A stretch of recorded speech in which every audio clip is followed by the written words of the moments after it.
We're convening a meeting of the Fresno Bee Editorial Board. Today's Tuesday, August 26th, and we're meeting at the request of Fresno State and its president, Dr. Joseph Castro.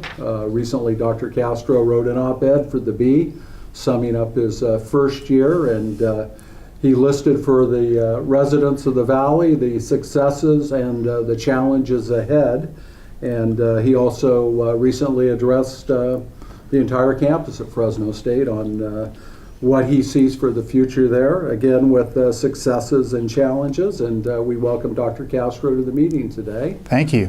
We do say one thing, all comments here are on the record. We think that's for the benefit of the residents of the Valley. They get to see the process and they know what people are speaking to. We'd like to begin with opening comments from Dr. Castro. Thank you. Thank you for inviting me over. I appreciate the opportunity, and I'm glad that we're televising this for the benefit of our friends and community members throughout the region. It's been a great first year at Fresno State. I won't restate my op-ed, but maybe I'll pull out a couple of things that I think are noteworthy, and then I'll be happy to answer your questions.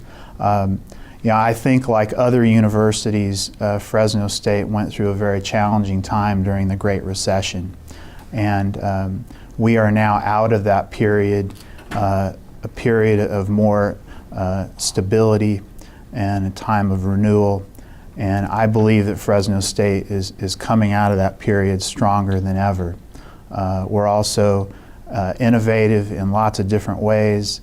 I think one great example of that is the launching of our Discovery initiative last Thursday, where we began with 1,200 students using their tablets in their courses with about 35 of our professors who stepped up to redesign their courses.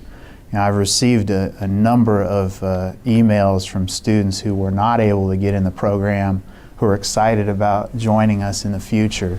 And then in terms of talking with the faculty, they're so excited about this opportunity to redesign their courses, and it, I think, has reinvigorated them individually in this process. So I think that we have this opportunity, while it focuses on the students and their success, we have this opportunity to be much more innovative than we ever have been before in teaching and learning.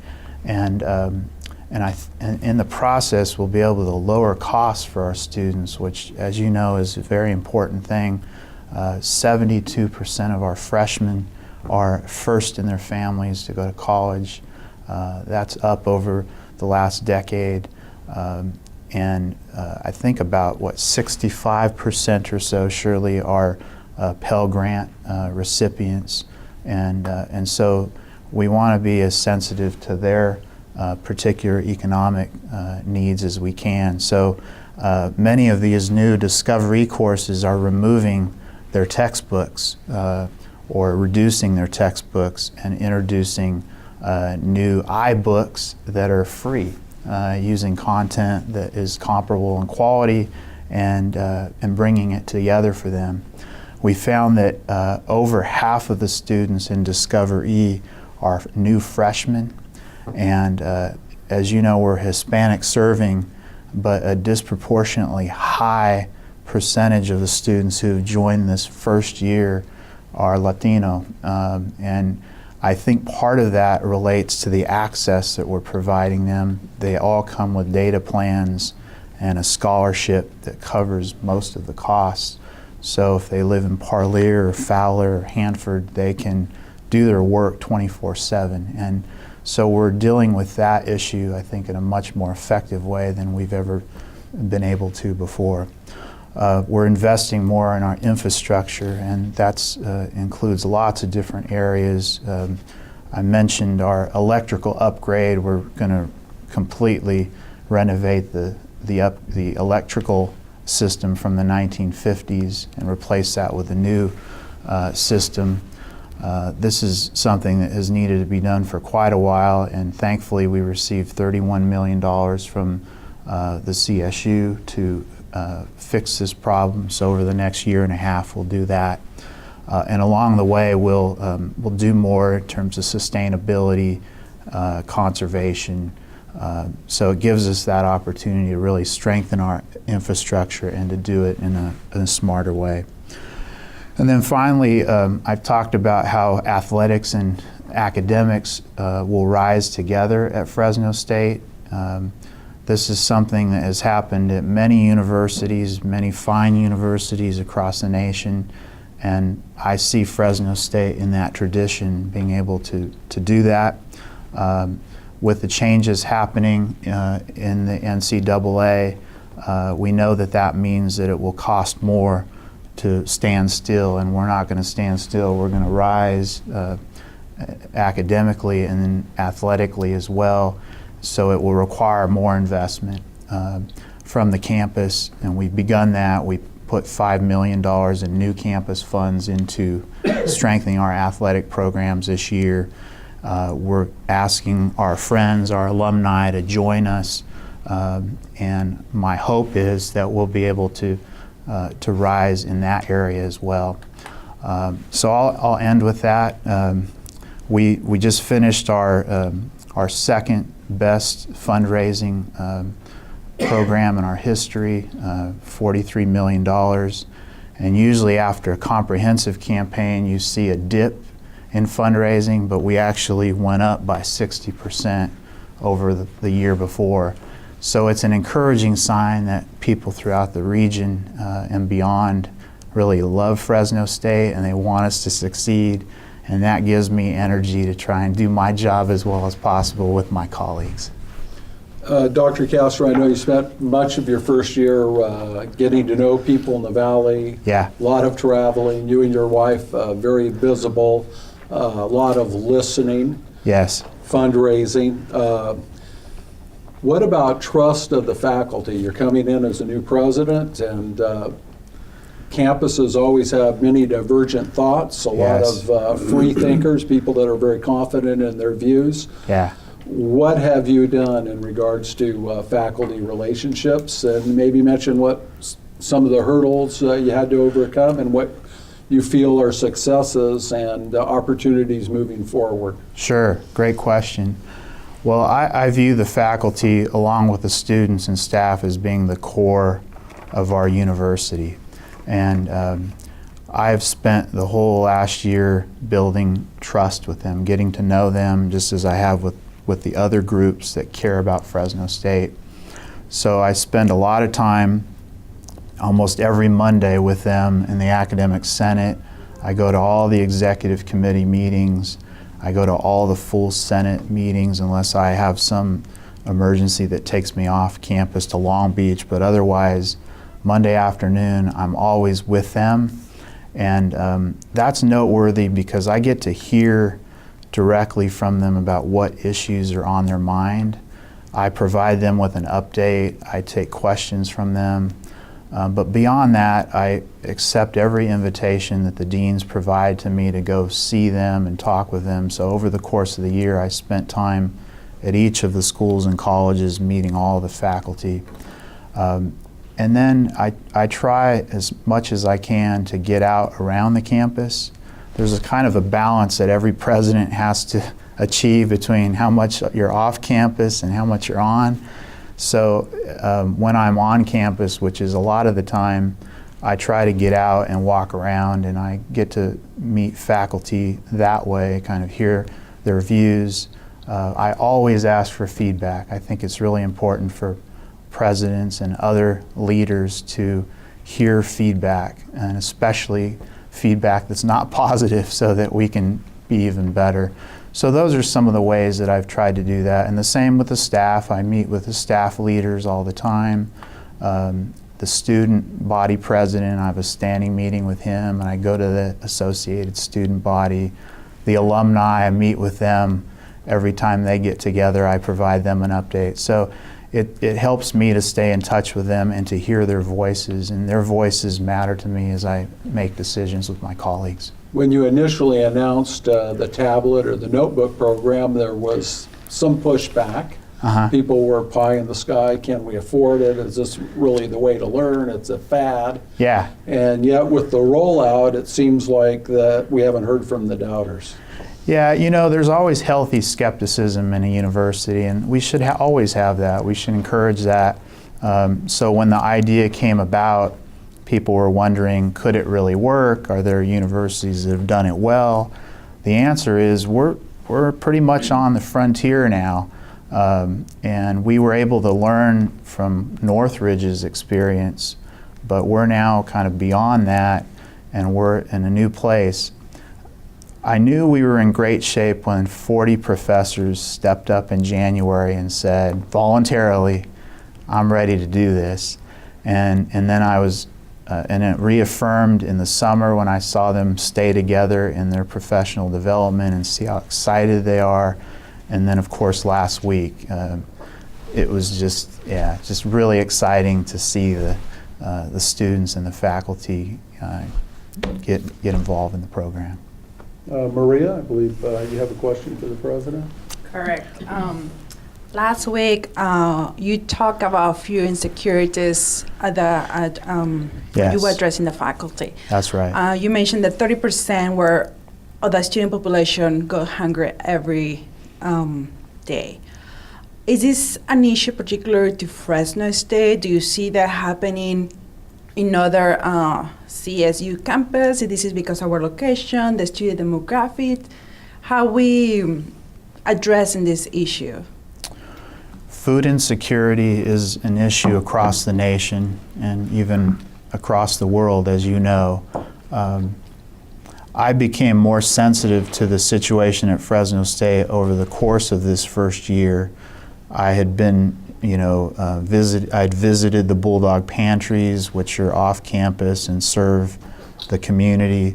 But what I learned is that our students were often not going to places like that to get served. And then there was this report that was very compelling that said that a third of our students, roughly a third, were food insecure.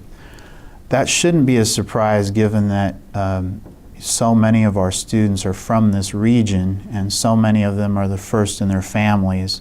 And so we know, first in their families go to college, so we know that they come from modest backgrounds like the one I came from. I think that we need to do something immediately, and I've asked our vice president to work with folks and come up with some concrete actions that we can implement now. It's going to take some time to get to where I think we'll eventually need to be, but we're going to take steps immediately. He's assured me that he'll have recommendations to me within the next few weeks, and we'll begin to roll out some initiatives this fall. And we have assets that some universities don't have. We have a 1,000-acre farm. We have a great dining services through our residential hall. We have small convenience stores. So we're looking at all those different ways in which we can address this issue. Maybe it's a low-cost, healthy meal that can be provided at a convenience store, or access to the residential hall at a lower price, or using some of the vegetables and fruits that we have from our farm and having a food closet of sorts where students could come, say, once a week. And what we need to do is make sure that they maintain their dignity when they're getting this help. So you'll see action in this area, and other universities are looking at this. Some of them have programs that deal with this issue. I saw in the study that I just quoted, there was a university that had a lower food insecurity and then one that was higher. So I'm not sure exactly how we stack up nationally, but because we have so many students who are on Pell Grant, I would assume that we'd be on the higher side. Who conducted the study? It was a very talented woman who was a graduate student at Fresno State, and she's now an adjunct faculty member at Fresno State. And she came to see me to educate me about this. She had heard that I was interested in it and wanted to share her paper with me. I then had her come and visit with our whole cabinet so that all the vice presidents could hear what I had heard and we could come together around a plan. Great. Dr. Castro, thank you. Sure. Columnist Mark Warzowski has Yeah. joined us, How's it and going, maybe Mark? if Mark could pull in a chair from the outer office, and then I'll ask a question while he's doing that. Sure. He can pull up to the table here. Sure. I wanted to talk a little bit about university facilities. Yeah. We still have this old model that we have this multi-million-dollar campus that's used 9 months a year. Right. It ought to be, in my view, 12 months, used 12 months a year. We have football stadiums and baseball stadiums and softball fields that are not used most of the time. They're empty. Taxpayers and donors put millions and millions of dollars into these facilities. Do you have a plan somehow where we can get more bang for our buck using the facilities? A year-round school, not having a summer session, having 4 full quarters or 4? Sure. I think that's a great point, Jim. And I've observed the same thing having gone through my first full summer, that we do feel a change after May and before the middle part of August. One way that we can use our campus more effectively is to have more young people from the K through 12 coming and participating in summer programs. So I'd like to boost more of those programs, and that reaches young people earlier and connects them to us, which is one of our goals in terms of our outreach at Fresno State.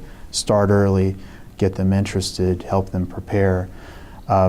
Because of the way that our students are funded, it's a little bit more difficult to have more credit classes in the summer, but I think we'll do more of that, and I'm certainly going to push as much of that as we can. The athletic facilities point, I think, is well taken, and we've been talking now about ways in which we can give our students access to those when they're not being used by our athletes. So, for example, we had this Weeks of Welcome for our students this year. It was a real strong attempt to provide an even more welcoming environment to all of them than we had in the past, and we were able to use the swimming pool for that sort of an event, and I'd like to look at different ways of doing that. And we just have to work smarter, Jim. We have a certain amount of state funds.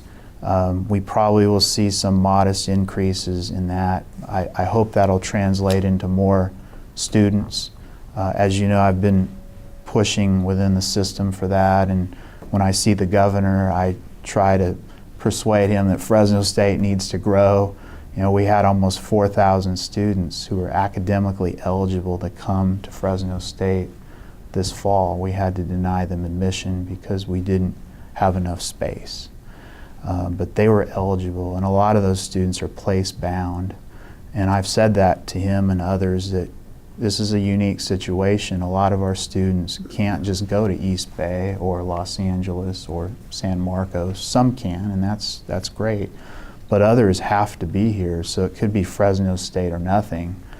So I want us to be in a better position to serve those needs as well. So it's being smarter about the dollars we have and then making the strongest case we can for more student FTE, because I think that there's going to be more demand. As I travel around the valley, I can feel the excitement and I can hear it. The parents are telling me, my 3rd grader, he's already decided he's coming to Fresno State. Juan was at the investiture. There were hundreds of little kids that were saying, I'm sold on Fresno State. So I want us to be ready for that. Is there opportunity for community fundraising through foundations or whatever to create strong summer programs? I would think obvious partnership would be with Fresno Unified, which is trying to increase its graduation rate. You bet. Trying to do better by minority students and trying to prepare more students successfully for either a career, a job, or for university life. That's right. I think that's an opportunity with the school districts. We doubled the Summer Bridge program this year, so more of the new freshmen who come from outlying areas and may not be as prepared academically to start right away in August. We brought more of them in this summer. I think there are lots of opportunities there. We're just starting to scratch the surface. Tom? Hey, Dr. Castro. Hi. How are you? We had some of the chancellors in the community colleges, and they expressed the frustration you just touched on. They have students leaving ready to go into Fresno State or another university, and they're being denied access because of that. Yeah. I know you said you spoke with the governor and and I guess I would say, what do you see on the horizon? I know there's a couple bills that would increase funding, and also, what is the maximum student enrollment you could have at Fresno State? Thank you. We currently have about 23,000 students. I believe our master plan, Shirley, correct me if I'm wrong here, I think it has it at 27,000 roughly head count. We could even be larger than that, but our current plan would allow for at least 27,000 students. So we have plenty of room to grow. My sense of the outlook is it will have modest growth in state funding unless something drastic happens. The governor has been very consistent about that, and I respect that. I think he's got to look at that bigger picture. What I say to him and other presidents, the chancellor, the trustees say to him is we're a great investment in the future of California, and especially if you think about our region, while other parts of California are starting to see a dip in the number of children that are getting ready for college, we still see an increase. So I think there are a lot of good reasons why more investment in higher education, more investment in Fresno State are needed. So every time I see him, I make that point, and then he has this little card he gives to me that it has a picture of his dog on one side, and then on the other it shows the number of years of state surplus, and you might have seen this, and the number of years of deficit, and he says, slow growth, slow growth. Well, it's interesting because it kind of contradicts the focus in terms of, through K-12 is to get, students more ready for higher education. And sounds like they're doing a much better job at the community colleges in terms of preparing them. And at that point there, they can't get into the university. So high level of frustration on certain their I parts. totally understand. And I think he hears it. And I've been at these meetings where we talk about deferred maintenance, and there's certainly so much work we need to do there as well. A lot of catch up on investment in our physical plant and making sure we have a quality education as well. Of the 23,000 students, how many are out of state? It was about 3%. I think so. It's out of state and international. Yeah. Very small number. Very small number. Yeah.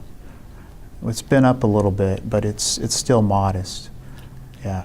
Can you talk a little bit about the NC2A's ruling for athletes in terms of possible stipends and that the university will have discretion? Sure, where sure. Fresno State stands? Yeah, absolutely. Well, it's pretty clear to me and to my colleagues that on the very positive part, this is an investment in our student athletes, and that's a good thing. And we try at Fresno State to serve them well. In fact, if I can just take a slight diversion, we had our highest GPA in our history last fall by our student athletes. So they're winning with integrity. I was joking with them the other night that their spring GPA dropped a little bit. I was kind of ribbing them. So they know I'm paying attention. But they actually do better on average than our other students, and they've been graduating faster. So we've been doing a really good job there. These changes mean that we'll need to continue to strengthen our programs. We'll need to invest more in them. And in the short term, that's going to put quite a squeeze on us. However, I'm confident that we can deal with this. I've asked our new interim co-athletic directors to help me clarify what our priorities are with our coaches and with our student athletes, so that you and I and everyone else can see these are our top 10 things that need to happen. So you can see where the training table is in that list and upgrades to this facility or that facility. I want to remove the ambiguity from that. Right now it feels, as president, it's a little more mysterious than it needs to be. So we're going to work really hard to clarify that and share that with our friends, and we're going to say this is how much we can invest as a campus, and we need help for these other other things. And I hope with our new athletic director that we'll be able to go to that next level. I'm very encouraged already. We'll select a search firm here in the next few days, and I'm encouraged by the quality candidates who are already saying, whether confidentially or publicly, that they are interested in the job. So I think it's all good for us. When do you plan to name? If everything goes well, according to plan, it would be before the holiday. And then we'd have that person start as early in 15 as possible. So the committee will get together within the next few weeks. I just talked with the Academic Senate. You mentioned faculty bill. It's going to take them a few weeks to tell me who the representatives are, so I need to work within the process. So we'll have all that together. Just to be clear, Yeah. Thanksgiving? Oh, Christmas. I'd say Christmas before Christmas. Yeah, and it could be earlier, but I want to give us that time if we need it.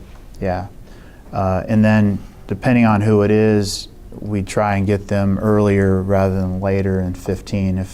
If they can get away right away, we'd have them. So we'll see how that goes. When you came here as announced as president, Yeah. the Rise Boldly Together Academics and Athletics, was Yeah. that your plan, or is that the result of listening to the community? How did it come together? Well, my instincts were there from the beginning, but I was listening for several months, and including the transition. So I include that 2 months. That was a pretty intensive listening period for me in advance of August 1st. And boy, I heard a lot. and so yes, it's a compilation of that. And as I said in the op-ed, I really do take seriously the feedback that I receive in terms of decision making. And while I may not always, do what people say that, they want me to do, I want to build enough trust with people so that they know that I'm thinking about what they said, taking it into account, and then making the best judgment I can for the university. So yes, lots of feedback, and as I said earlier, I welcome that. We have the website. Whenever I was at Lions yesterday, I asked them, bring it, give me your toughest questions, because it's good for me to hear that. Have you received a comment on social media where you're very visible that has been put into play? Sure. So one thing that it's a big thing given our drought. I have so many students now who are watching to see our water use, that if they see a broken sprinkler head or water going down the drain, I get the picture right away and I can send it to my folks, and then they get right on it. That's an example of, and I love that the students care that much to send me that information. Or they'll say, there's a light out, or the elevator, something, blah, blah, blah. I get a lot of that stuff, and then I also get things like, boy, I had trouble in the financial aid office today, and my new vice president, he gets all those, because I want him to see that with me, and then we try to figure out whether we need to make any adjustments. But sometimes students will just say out loud, I'm not getting what I need, but they may not have told us. They just say it in social media. So a few times they've been surprised that we've followed up based on their tweet. But I think it's important. It's feedback from them. So you want to take over the city of Fresno water? No. We have enough to do. Hi, Mark. Hi. I just wanted to ask about where we are in the possibility of wrestling returning. Some months back, you had mentioned that you're going to have a consultant look at the entire program and kind of study that and weigh that. And is it still a possibility? Where are we in that process? Yeah. Well, it's not a question of whether we're going to do it or not. It's a question of when. So I've said that before, but I'm not sure that you guys have heard me say this. So it's no longer a question of whether or not. That decision was made in my 100th day when I said we're going to do it. We have the report. We're looking at it, and I expect to make an announcement later this fall. We have a little bit more work to do, Mark. We're trying to close out the Office of Civil Rights review that's been going on for a decade, and we're very close. We're working on the last project that should be done. It's a soccer lacrosse field, and that's scheduled to be done at the end of October. And as of this morning, it's still on schedule. I check on that all the time because it's so important. Once that happens, I'll feel a lot better about doing other kinds of things. I just want to close that really important chapter, and then we'll open a new one. But I think it'll be before Christmas. I'm not planning to wait for a new athletic director. This will be part of the new athletic director's job, and it will be a timeline for wrestling and at least one other sport, women's sport. And we'll have a timeline for both. So just to clarify, you hope of sometime before Christmas to announce a timeline to bring back wrestling and another sport? Yeah, specific timeline. Okay. Because I want to stop saying we're going to do it without giving people a timeline, and I think we'll be ready to do that by later this fall. One of the big controversial issues is high-speed rail. Yes. And I'd like to twin that with the fact that a few years before you arrived, School of Engineering was kind of dangling by a thread. There was talk of possibly eliminating it. A lot of people in the valley reacted negatively to that. They stepped up. The school has been strengthened. Yes. What do you see as the possibilities here with the School of Engineering and high-speed rail? And if high-speed rail becomes a reality, what kind of impact would that have on Fresno State? Well, engineering is one of those areas that I've been focusing a lot of attention on in this first year, along with agriculture. And you're right, Bill Lyles and others have stepped up prior to my presidency to help save the college. As you might know, in May I announced a 25-year commitment that he's made to Fresno State. And it as he says to me, it obligates him and his family. And I'm excited about that because he's from Avenel, I'm from Hanford, and that's how our discussion started. How do we help each other to succeed? How do we help Fresno State better serve the Valley? So he's made this long-term commitment. The university has made long-term commitments as well. And I think that college is going to rise in very impressive ways in the near term. The high-speed rail part of it is certainly an important component, and we've had discussions with them, the High-Speed Rail Authority. I was in China with my colleagues, including the Dean of Engineering, in July, and we met with Beijing Jiatong, one of the top universities in China as it relates to transportation, high-speed rail. And we're going to work together with them so that we can provide, assuming things move forward, we can provide support for that project. So I see a lot of synergy between those two things. As it relates to agriculture, as you might know, on my 100th day in office, I announced this Future of Agriculture Commission, and they finished their report in May. And I asked them to provide recommendations on how our Jordan College of Agricultural Sciences and Technology could be even stronger and more effective, especially as it relates to partnerships with our ag industry. And so many of them have told me in my first year, we love Fresno State, and Fresno State could do so much better in agriculture. And as you might know, it's one of our smallest colleges at Fresno State. Engineering and agriculture are the two smallest. So those two, I believe, have great potential to be strengthened during my time as president. We've just invested more funding in agriculture. I anticipate that our industry partners, who are just very enthusiastic, more than I think people who've been here a long time have ever seen them about what we're doing. I think it's got all the ingredients for tremendous success.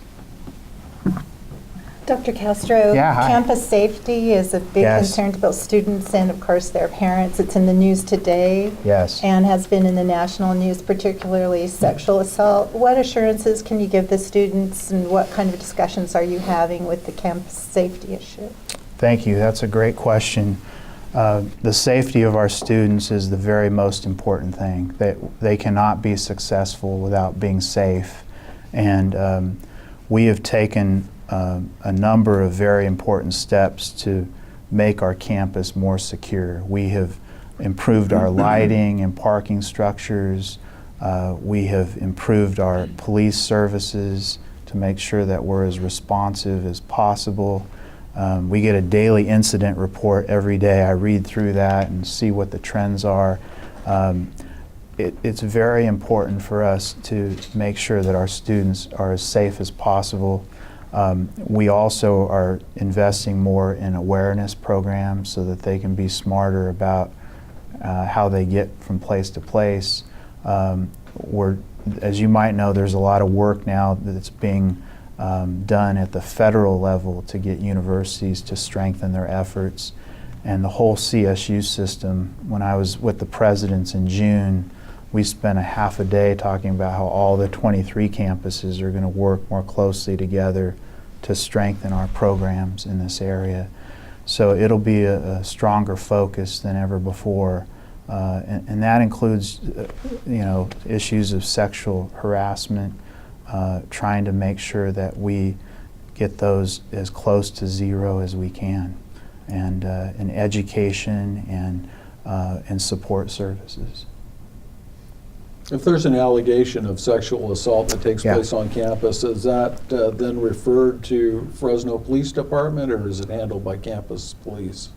I believe that we coordinate with the Fresno police. I can double check that, Shirley. The investigation starts with our folks. Yeah. It goes from there. Yeah. Dr. Castro, earlier you talked about the tablet program, which I think is fantastic. Yeah. Is there a common, you had 40 on your faculty that participated this time. Is there a common theme in terms of the type of courses they teach that fit better for the tablet program? We actually had 35 that did the program this fall. 40 started, and I think those other 5 will join us later. The other thing, we have 120 more all signed up, ready to go for the next phase, and we're planning to go to 5,000 students by next year. One of the other great things about how this was approached is it's campus-wide. So every college and school has faculty involved. And I'm sure that some of those faculty were more adept at the use of technology than others, but I found that there are faculty that had not used tablets before, and they were learning how to use them as well. So it's really across the campus. Our science and math dean, Susan Elrod, I told her last week, I thanked her. She was the first dean when there were skeptics. She was the first dean to say, I think this is a great idea. We have several of our faculty from her college involved. But it's from all the colleges, and the deans all stepped up. They helped us to get the word out to the faculty, and they're very excited, and I've seen them working together in ways they may not have before. So I think there could be some other positive benefits here, interdisciplinary possibilities that may not have come about without the program. And you mentioned you're going to expand it to 5,000 next year, and I see Yes. there's some type of 5-year plan or future plan for further expansion if Yes, successful? I'd like eventually to scale it campus-wide. How we do that and over what time period is to be determined, because the important thing is that we do it right. So I want to make sure we have a whole evaluation plan that is tracking everything, and it's possible we'd scale it faster, but I don't know yet. We know about the 5,000. We'll see how that goes. I have to say, knock on wood, the Discover e-launch has been nearly flawless as far as I can tell, and there's so many moving parts. We had to have all of our facilities people upgrade the classrooms. over the summer to make sure that, when all these devices go in there, that people don't overrun the wireless and other infrastructure. So lots of moving parts, but it's been going very well, and I think it also has stimulated more faculty to look at participating. So that I think it's going to be pretty easy to get them on board now. And I think you mentioned at the end of the year, then you're going to evaluate the tablet program versus the traditional method in terms of student performance? Yeah, we're going to look at all of that. Absolutely, yes. And we're going to look at course satisfaction, engagement, that sort of thing.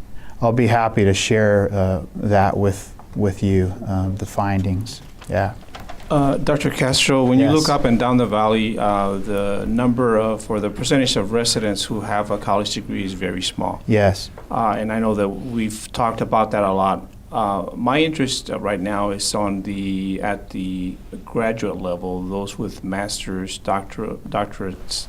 That's even smaller. Yes. What is Fresno State doing to try and improve those numbers? Because I know once people get to college, maybe a lot of them do drop out and Yeah. don't even get to the point where they can go on and get those higher educational levels. Yes. Thank you. Well, the Valley deserves quality graduate education. That's for sure. And Fresno State has been increasing the number of its graduate students over the last few years. We have 3 doctoral programs. One of my first graduations last May was our doctorate in nursing practice, the DNP, brand new cohort. And then we have the DPT, the doctorate of physical therapy. I was part of their pinning ceremony Saturday night. Very inspirational program. Many of them first-generation college students. And then we have a longer standing program, our EDD. And then some of our master's programs have been growing as well, Juan. This is a balance that every CSU has to attain. As we get more state-funded positions, then we figure out how many should be undergraduate versus graduate, and we have to do that carefully. I believe there'll be more growth in the graduate areas. I think that we're going to look at more self-supporting graduate programs. The provost has been talking about that with the deans. That, of course, means the costs could be higher, but it would still provide access. So I think you'll see more growth there, and I'm glad that UC Merced is up and running.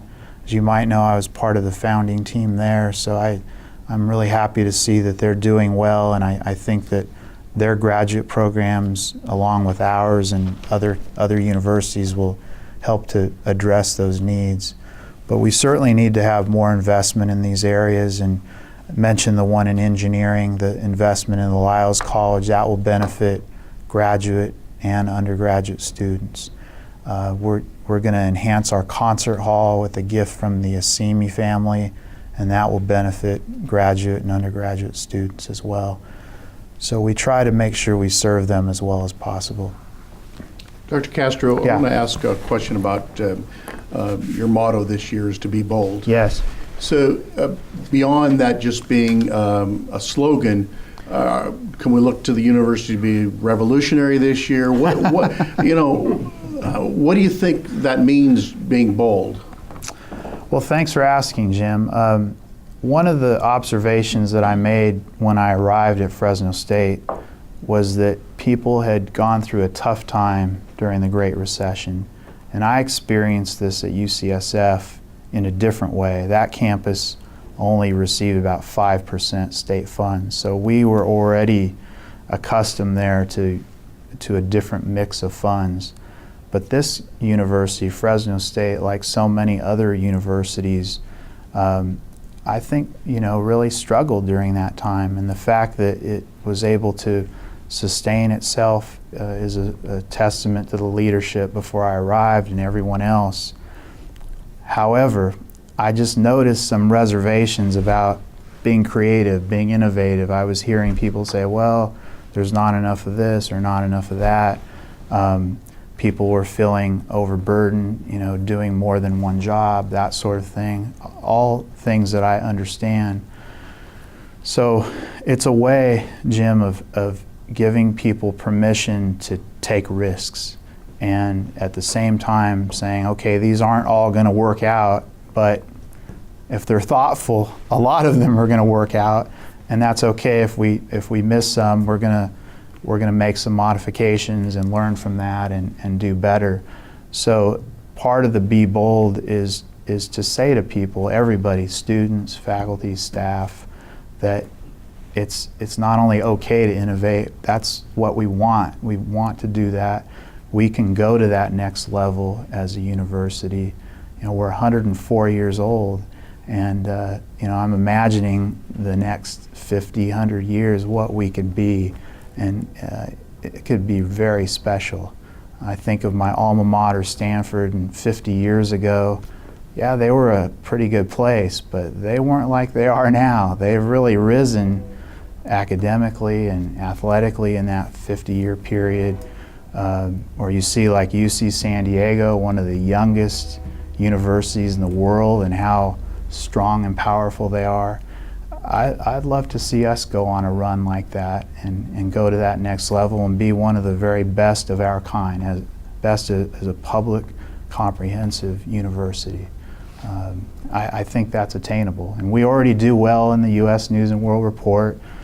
Time magazine, you might have seen, they ranked us in the top 20 in terms of value and access, and that's with our current graduation rate at 50%.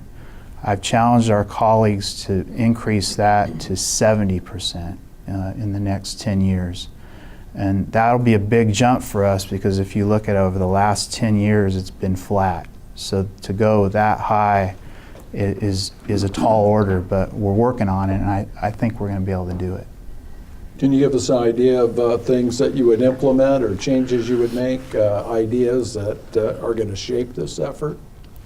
Sure. In terms of the longer term? In terms of pushing towards 70% for your 6-year graduation rate. You know, that on that one, Bill, I've said to our two new vice presidents, Frank Lamas and our provost, Lynette Zalesny, those two are going to lead this effort from the student and faculty sides. Dr. Zalesny has already said to the deans, this is our target, and every dean is working on a plan right now. From my perspective, I want them to bring the very best ideas that they have, and there will be some solutions that might work better in a school or college than campus-wide, but we're going to learn from each other, and we're just going to put the pedal to the metal on this, and it will take new investments, and then I think it'll also take courage to say, you know, we were doing this for the last 5 years, this isn't working like we thought, we're going to stop, and we're going to put our money here. And Frank Lamas, our new vice president, he's a national leader in student success. That was one reason why we recruited him here, and he's already brought some great ideas. So I'm optimistic. I think you'll see a lot of changes in how we schedule, how we advise. Those are two areas where we have some ability to influence student success. The whole notion of belonging. We've been talking a lot this fall about creating a sense of belonging, that every student who comes to Fresno State says, I belong here, I can succeed here. Not just 50%, but all of them. And I think that's within our grasp. So we're going to push hard in that area. So we have time for one last question. Dr. Castro would just like to wrap up, if you will. If you were running for office, we'd say there's 60 seconds to make your pitch. I'm not running for office, that's for sure. No, I guess what I didn't say earlier is what a privilege it is to serve in this position. I get to see so many positive things, the great things that our students do every single day, the faculty doing great things, 200,000 alumni, and 160,000 of them are right here. So talk about a powerful group of people who can help us be better and help to strengthen the valley in so many different ways. And I feel their energy. I mean, as I go to I'm going to go to Visalia again tonight, but small towns and bigger towns, there's a lot of energy out there. And so we have a bright future. I'm very excited about Fresno State's future, and you guys can invite me whenever you want. You can hold me accountable and see what happens. But I think some really great things are going to happen. Well, I'm going to give you a chance now. I'm going to save you here. Okay. Because you need to talk about the role that your wife has played in this. Oh, thank you. She's been very visible. I was at an event very early Saturday morning, and Yeah. she was out there. And we've gotten a lot of feedback about how wonderful your wife is, just in her relationships with people, and also her warmth, enthusiasm, and intelligence. Thank you. She'll appreciate your question as well. I'm very fortunate. You know, I met her when I was 18 years old, so we've grown up together, and she's special. She loves being home. So like me, this is not just professional, this is personal. We both understand, you know, where the students are coming from and the people, and especially the folks in agriculture. She knows how to milk a cow. They love her, and it's been a wonderful thing. And we have this little boy, 3.5, who's at University House, and he goes to Fresno State every morning to the Huggins Center. So we're definitely very fortunate. And yeah, she's a full-time volunteer, and she's loving every minute of it. Well, Dr. Castro and Shirley, thanks for coming today. Thank you. This concludes our editorial board meeting. Thank you very much. Thank you.